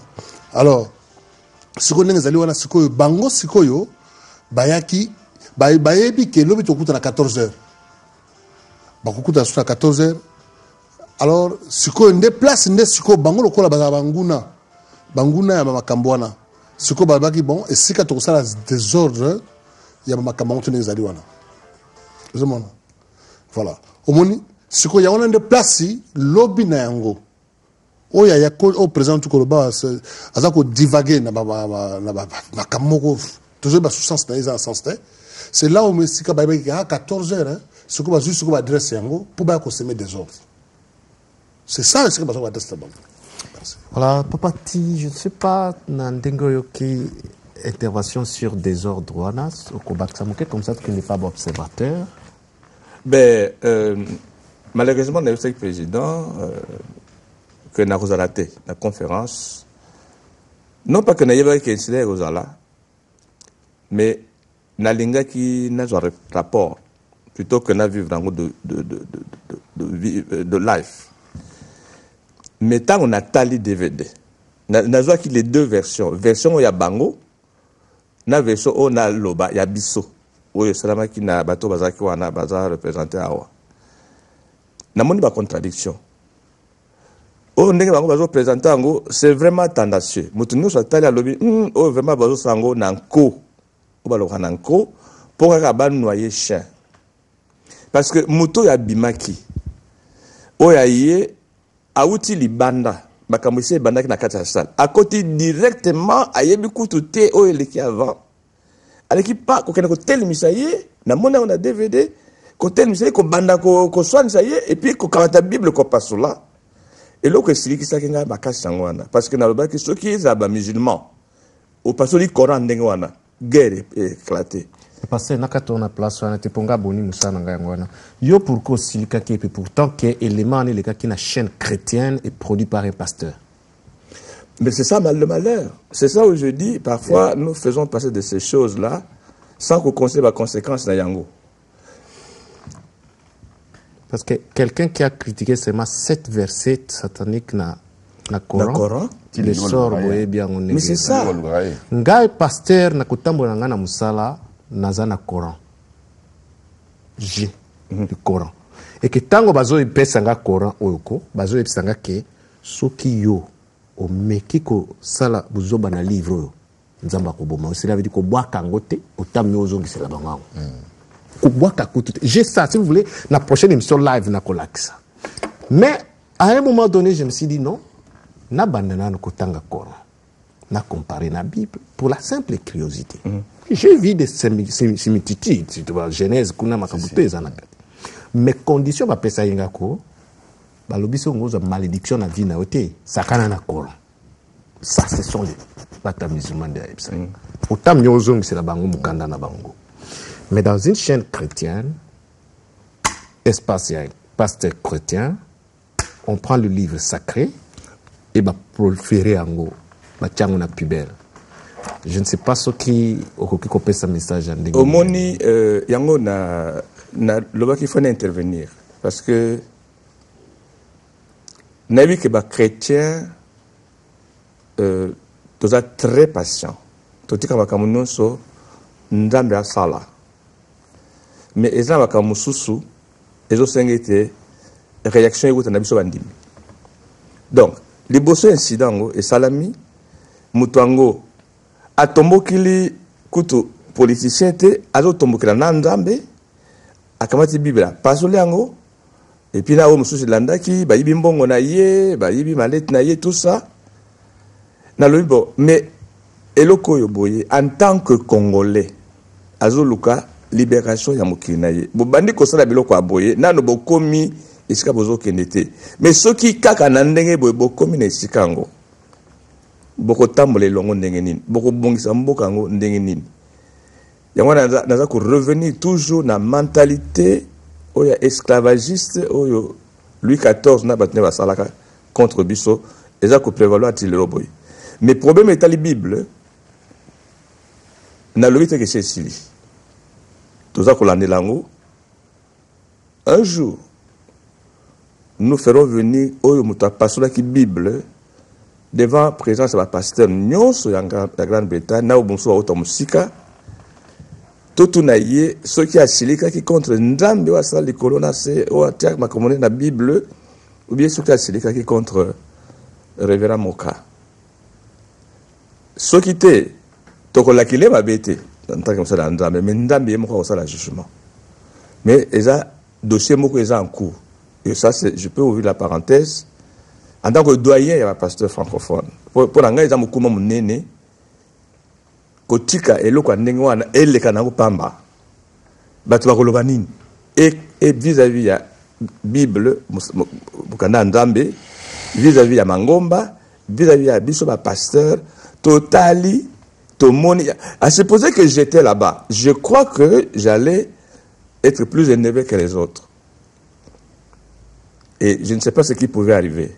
Au moins, nous avons prévenir parce que ceux qui n'ont pas la parce que Bible, n'engagez pas que le malin bobo mangai, motopia bomaki azakite parce que yemoko ah bobo mangai.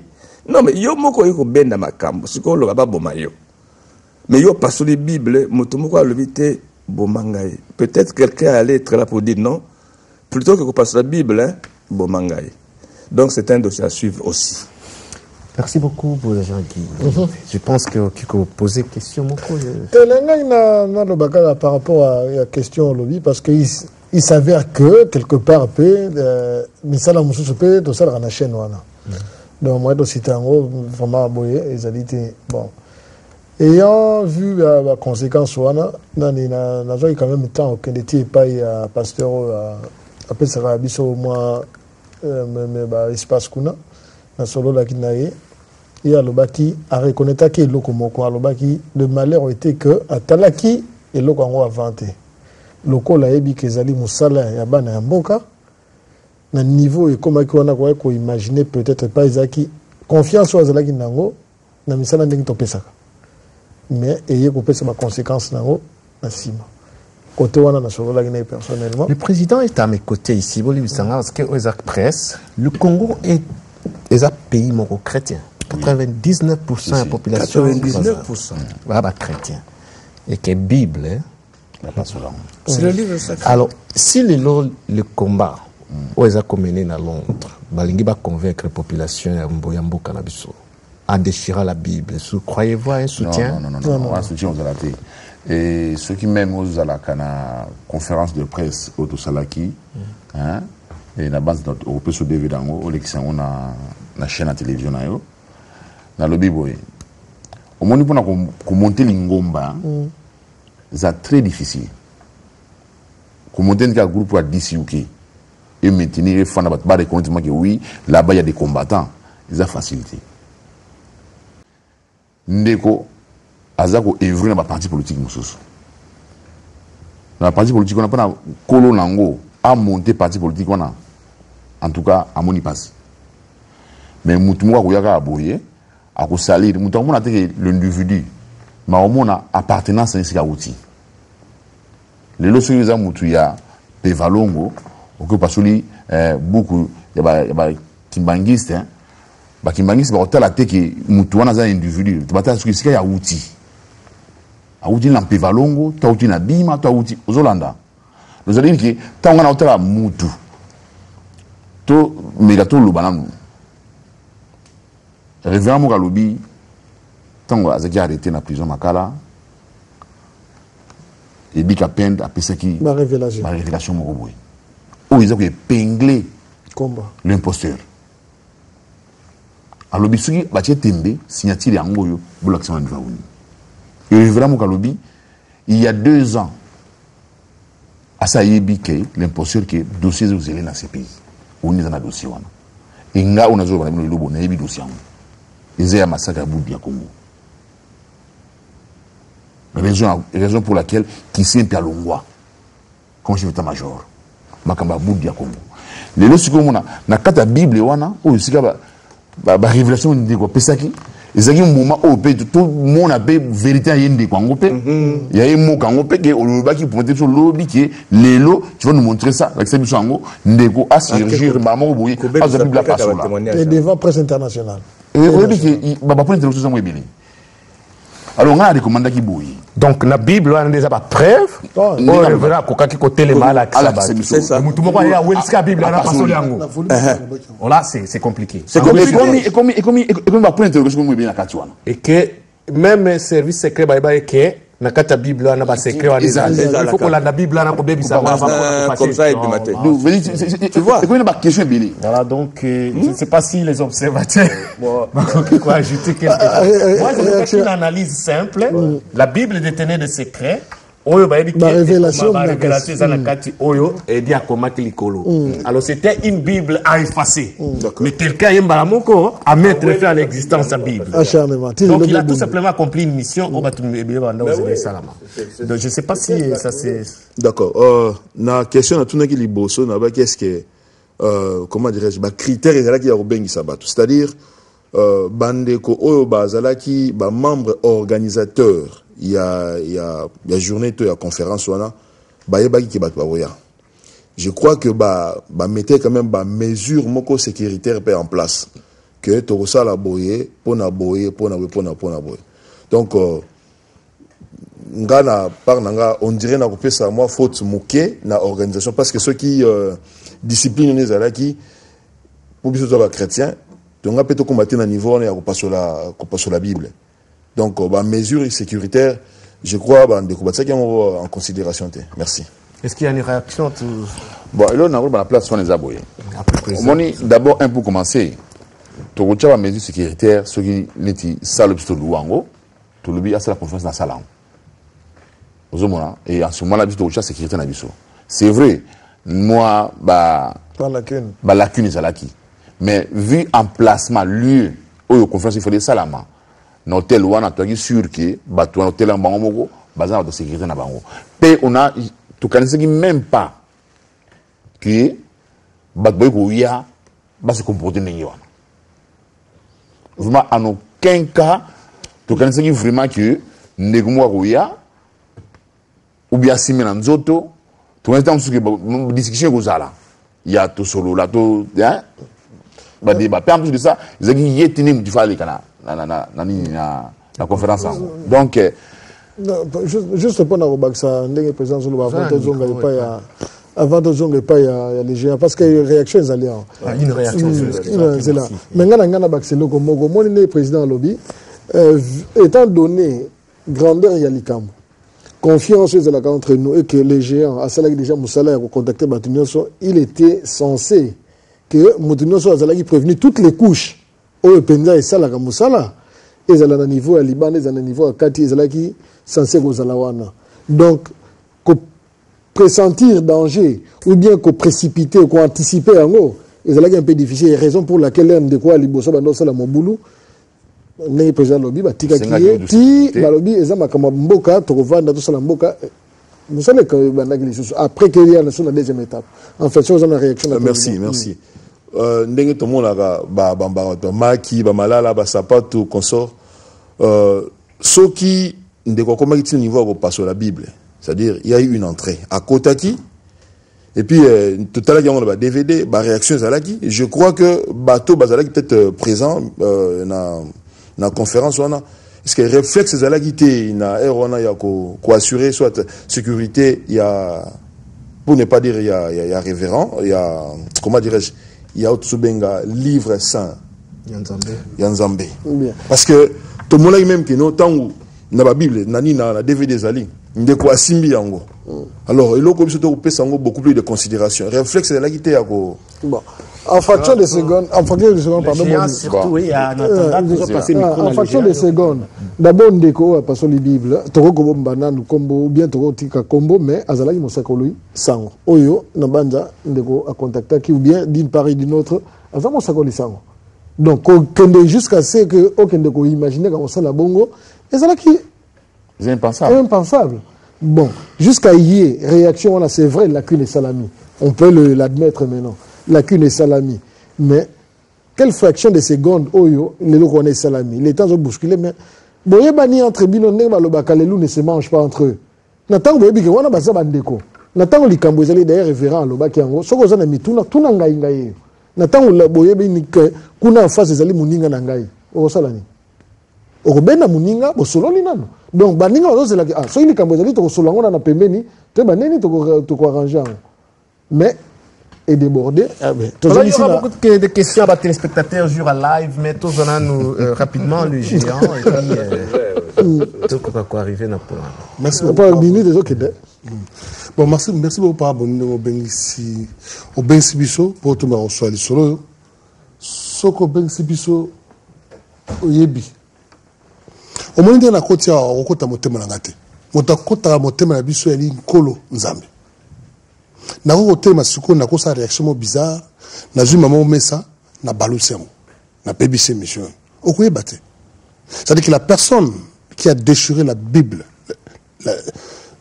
cette personne là to bundagana ensemble on mange ensemble et il y a à Bruxelles. Et il y a Zaki à Bruxelles. C'est un monsieur. Donc, on a posé rapidement parce qu'il ne nous reste que 3 minutes.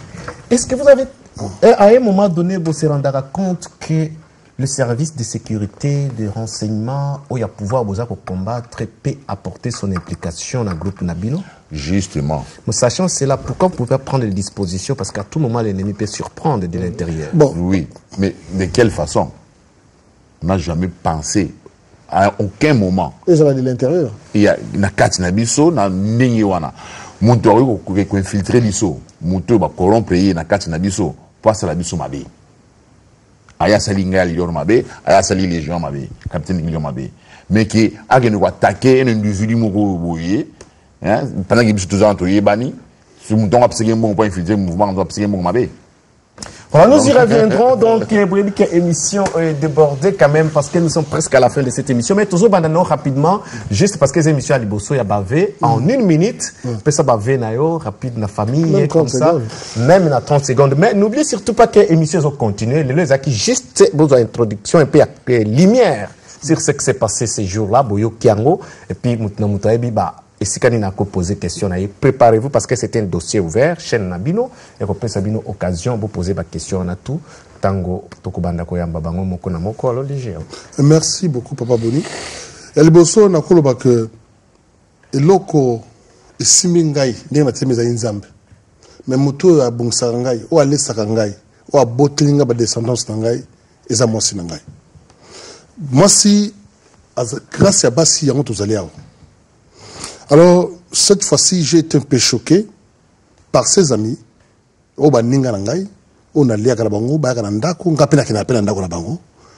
ma femme, le nom de ma femme est sali, n'a pas bêtise.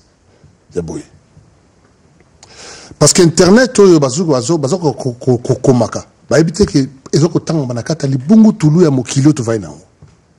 la personnalité de mon épouse, botala ka kombo ya mwasi na ngai que j'adore, que Naïbanet, ça fait 27 ans. Moi, c'est un gars qui sali dans une émission. Et dans le internet, moi, c'est un gars qui n'a pas ça. Moi, c'est un gars qui a Kambongo et moi, c'est un Kanambe, à Kouta Nakanaï. Mais Mbalasouka, moi, c'est un gars qui n'a pas ça en 2007, en août 2007, en juin 2007. Mais cette fois-ci, le nom de mon épouse. Je crois que parmi vous tous, vous avez propagé le nom de ma femme machiavéliquement. Je vous le dis ouvertement. Donc, vous avez le sous baillé. Be encouraged this year with these new books available by Doctor in Theology with Evangelism Strategies, Leon Kabaseli. What would you do if you knew the secret of prayer? Get your copy today of How to Pray by Dr. Evangelist Leon Kabaseli. If you knew who you are, you know what you can do. Get the book, Jesus Christ is My God, by Dr. Evangelist Leon Kabaseli. The book, Christian Development, God Came as Human Being by Dr. Evangelist Leon Kabaseli. Christian Philosophy, Understanding Racial Oppression. These are the academic Christian books to help those who want to learn about Christianity. These are the books that can help people to grow spiritual rather than physically. Leon Kabaseli does his research in theology as a Christian scholar, and one of his research is based on evangelism strategies, and this is what made him to become a doctor in theology, with evangelism strategies as his main subject. Take some time to walk through author Leon Kabaseli's shelves of inspirational reads. Here are 4 books for daily inspiration and spiritual growth. These books can be bought from www.amazon.com, http://www.amazon.com, or go to any Google, just type Leon Kabaseli.